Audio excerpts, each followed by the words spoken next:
is Red Feather from Grepax. In this Kdenlive video, we will be showing you how to make an image or video into a grid.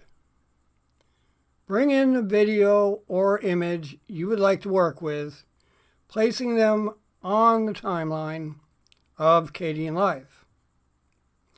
Do any necessary editing adjustments. Then in the Kdenlive effects search bar, type Cairoimagegrid.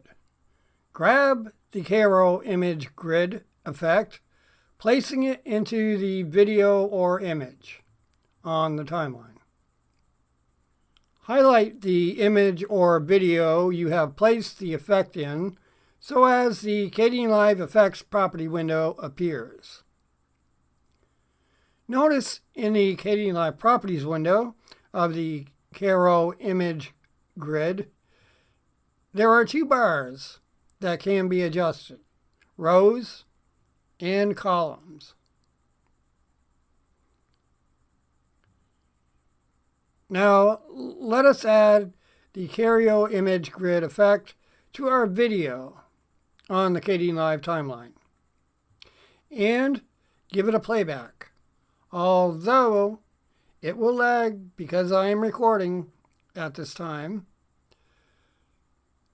At the end of this video, we will include the rendered project for your preview.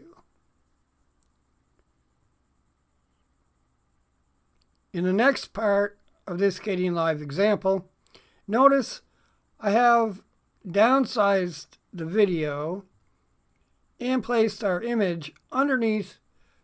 So now when we add the Cairoimagegrid effect, it then is a background of sorts for the video. Now let us give it a playback. The rest of this video is our rendered project. We hope you have enjoyed this Kdenlive tutorial and found it helpful in some fashion, and if so, then why not give this video a like? And while you're at it, why not become a subscriber and ring that bell in order to be notified your way of newly released videos. I mean, ladies and gentlemen, after all, it is free. The beginning and the end of this video has been provided by none other than Alex Abayu1. Thank you in advance. I am out.